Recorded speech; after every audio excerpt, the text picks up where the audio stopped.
Okay, so solving by completing the square. Remember completing the square. We group the first two. And, well, there's no a value in those first two. So we're just going to group them together. Then what do we do with that?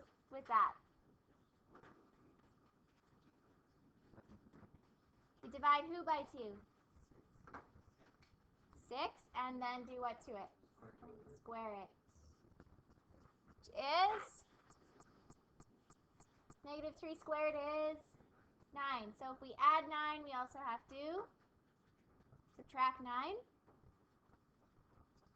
X squared minus 6x plus 9 stays in the brackets. We have to take out the -9. Do we have to multiply it by anything special? Nope. Because there's no a value. It's just a 1 in front. So we're left with x minus 3 squared. Subtract, we can do this, 36 equals 0. Okay. This is a great method because if I'm solving by completing the square, I can look at this and do we know the max and min just by looking at it? Or sorry, is it a max or a minimum? Opening up, minimum at -36, right? Like you have your vertex right there. So using this method is nice because you can see what your max value or min value is. But we can also use this to solve. So what we're going to do is we're going to move our q value to the other side of the equation. So the -36, let's add that over to the other side. Why? Because then we can square root both sides. Nice. Nice is right. X minus 3 squared equals 36. So now that we have it in the form of x, like x minus 3 squared equals 36, if there's an a value, we'd have to move the a value. But now that we just have a square on one side and a number on the other, we can square root both sides. What do we have to remember when we square root both sides?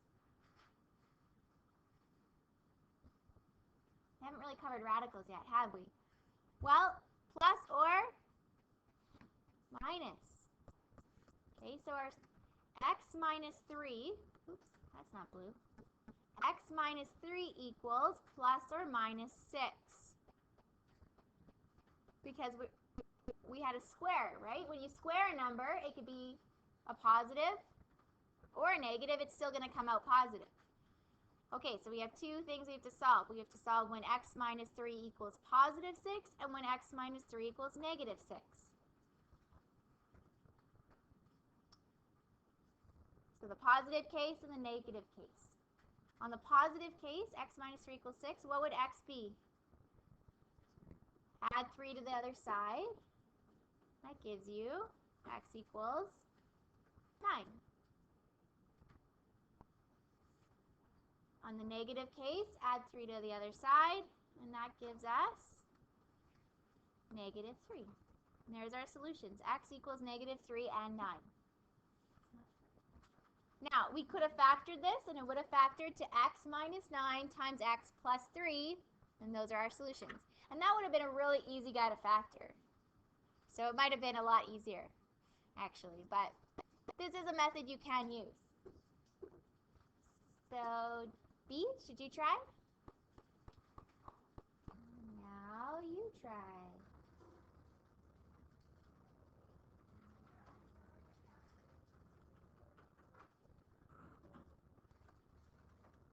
Are you done? Not yet? Takes a little bit more time to complete the square, hey? So 8 divided by 2 squared is 60.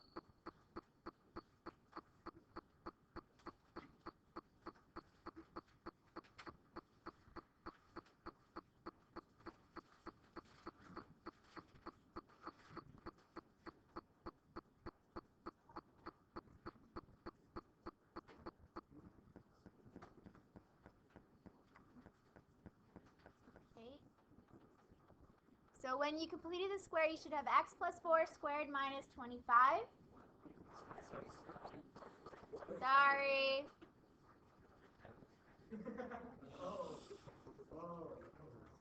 Sorry. I can add. Some days, not today. Okay? Now this is a fun one because we have x plus 4 squared equals 27 when we add 27 to the other side. Now don't stress, even though it's not a perfect square. Okay? So next step would be to do what? Square root. So this is a great method when our polynomial is not factorable. We have x plus 4 equals what? Not just root 27, plus or minus root 27. So quickly, can we simplify root 27? Is there a perfect square that goes into the square root of 27? Or into 27? Does 4 or 9? Woo, 9 does. So we can actually simplify this further to 9 times what? 9 times 3. And what's the square root of 9? It is 3. Plus or minus 3 root 3. So we have two solutions. We have the positive solution and the negative solution.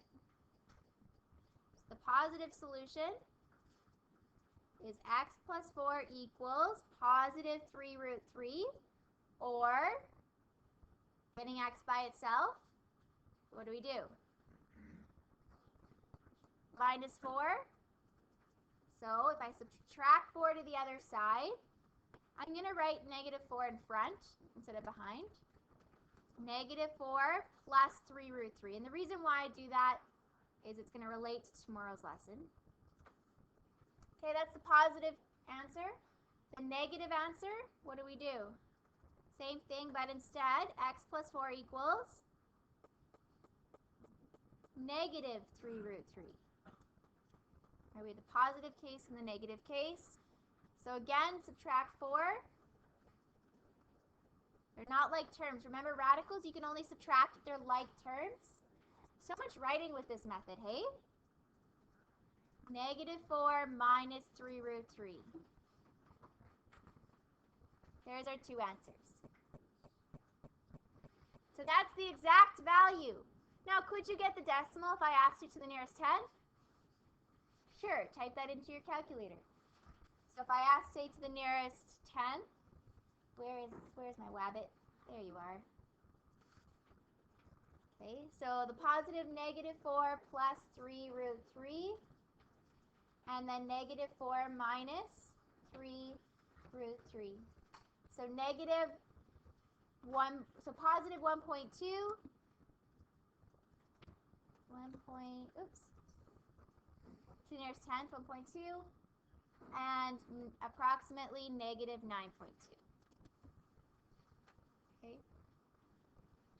So if I ask for the exact value, you have to write negative 4 plus 3 root 3. If I ask for the nearest rounded, then you can actually punch it in your calculator. Okay, complete the square for C.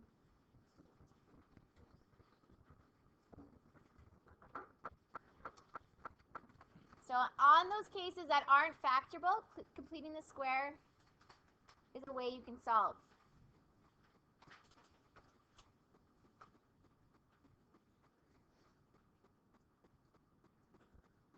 Don't you love fractions?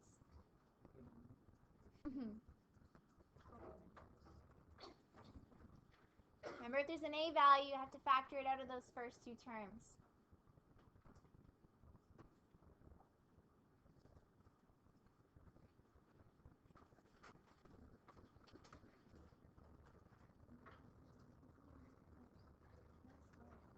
Five over 2 divided by 2 is 5 over 4. 5 over 4 squared. 25 over 16.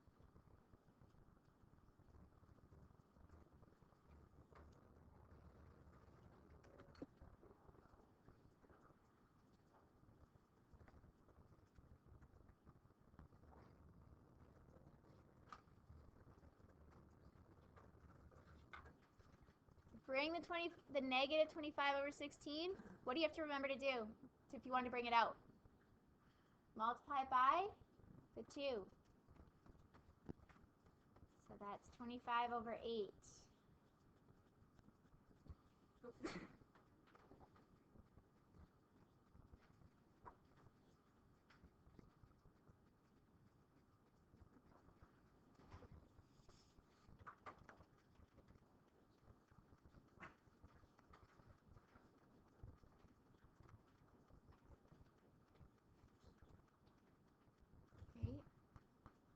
So if I want to take 25 over 8, negative 25 over 8, and subtract 1, common denominator would be negative 8 over 8.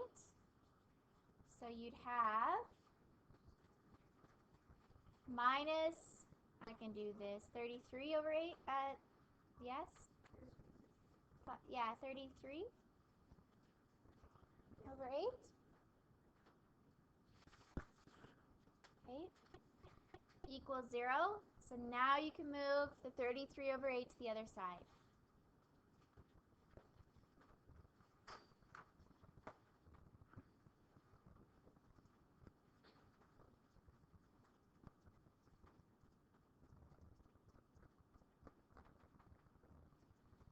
So add it to the other side.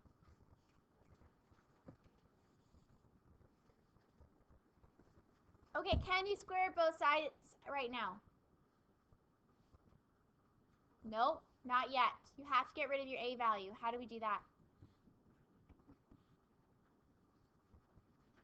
Because you just want the binomial squared by itself, no a value. How do I move the a value if it's 2 times? Divide. Okay, let's divide both sides by 2. X minus 5 over 4 squared equals 33 over what? 16. Now can we square root both sides? Yes. This one's really mean, eh? Yeah, it is. But it's not factorable. So if I wanted the exact value, this is how we'd have to solve it. This or tomorrow's method, which I think you'll really like. But for now, it's good to know this one too. Okay, square root both sides. What do you have to remember when you square root both sides? Plus or minus.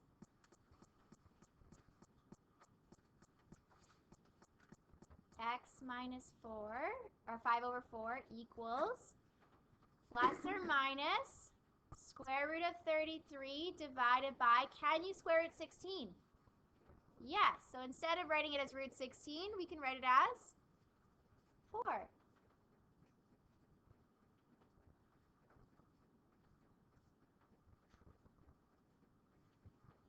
All right, what's next?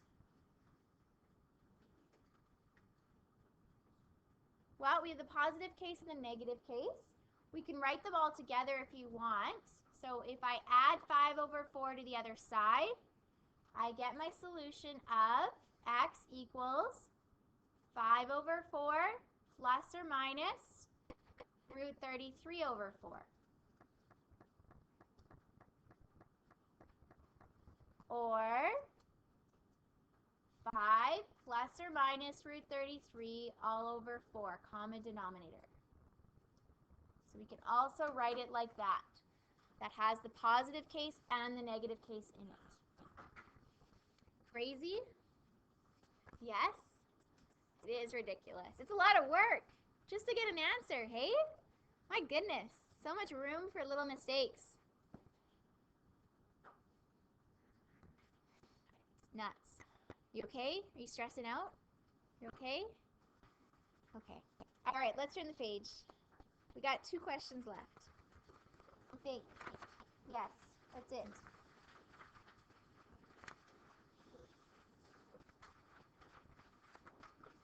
And then we have our last lesson of the unit tomorrow. It's crazy. You're like, you thought this day would not come. This is the longest unit. It actually is the longest unit.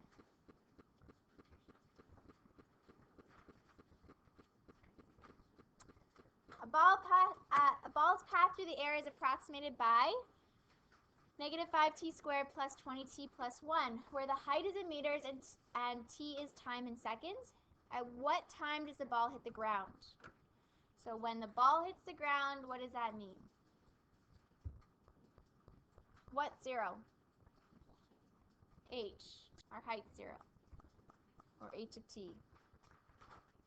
So if the function is height versus time, right? We want when the height is 0 if it hits the ground.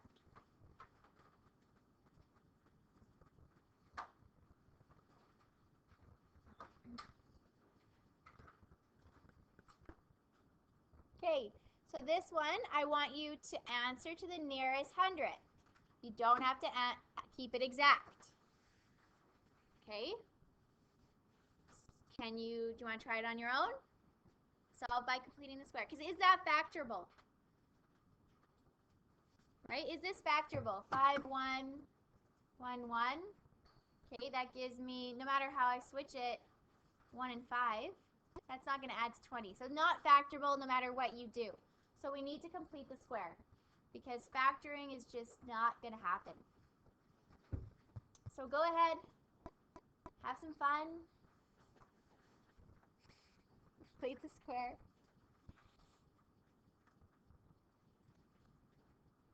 So when you get to this point where you want to get rid of your a value, divide both sides by -5.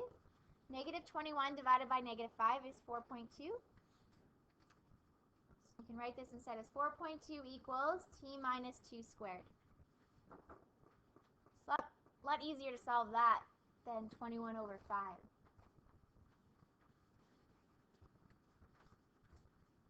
Square root.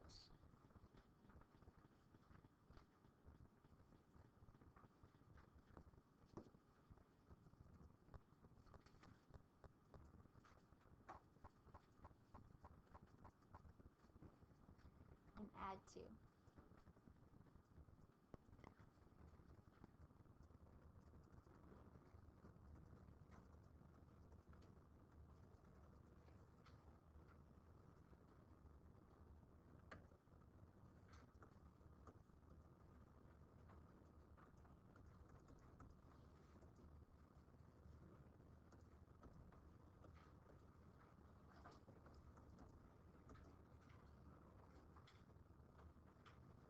So to the nearest, what does it say?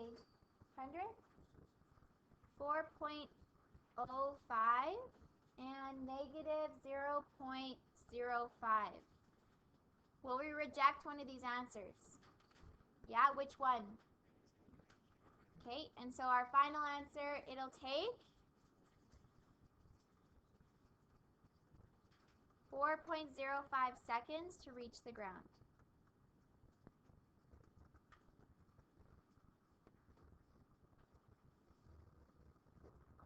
Okay. Now, if you could have also just square rooted 4.2, found out what decimal that is, so it'd be plus or minus whatever root 4.2 point something. You want to keep your exact value so that when you do your addition subtraction, you round properly. Are there any questions with this one? No? Okay. You all have this down? Okay, so you can work backwards. So if the solutions are 3 plus or minus root 2, find a possible equation in the form of ax squared plus bx plus c. So we know our solution is x equals 3 plus or minus root 2. Let's work backwards. What would I do first? Yeah. For the last question?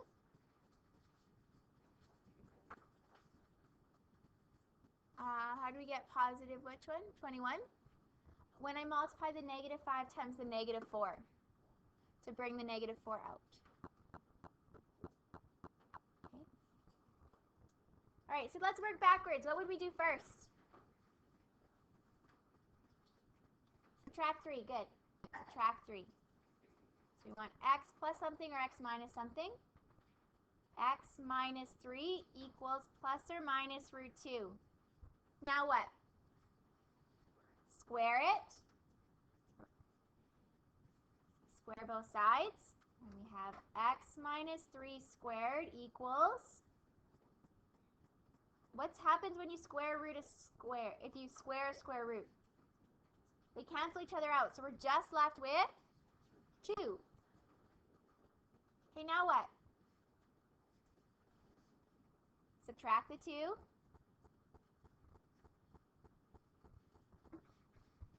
We have x minus 3 squared minus 2 equals 0. What's next? Expand the polynomial. So I'll write it out here, but you can go straight to expanding if you want. X minus 3 times x minus 3. Or if you know it's a perfect square, it's going to be x squared. The middle term would be negative 3 doubled, negative 6x. And then negative 3 times negative 3, positive 9. Or you can just FOIL.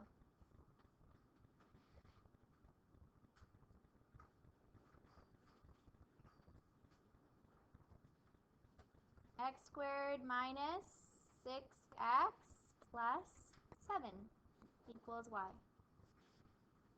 Or equals 0. Okay. That could have been one solution. You could have had 2x squared minus 12x plus 14, or 3x squared minus 18x plus 21. Because this here, there could have been an a value. You could have had 2x minus 3 squared minus equals 4. Right? Those are equivalent to each other. So we had our a value equal 1. So, I mean, that's why there's more than one solution. That's the simplest solution. Oh, sorry. What do you mean you can't see that low? Okay. That's it for today's lesson. Done. Finito. Okay, hooray. What is the assignment? No more cheering, eh? You guys love homework. I know you do. Okay, today I'll write it down properly today, hopefully. Page. Grab your textbooks. 240 to 243. I have extras if you need one. Numbers 4 to 7 ACF.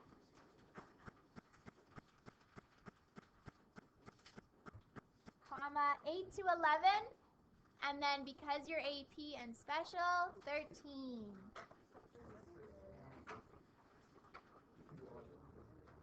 Right? So if it's factorable, it's much easier to factor and solve.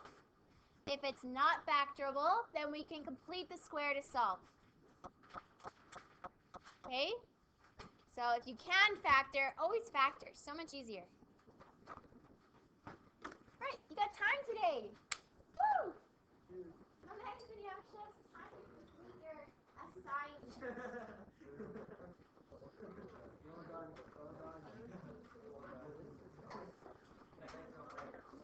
Oh, stop recording.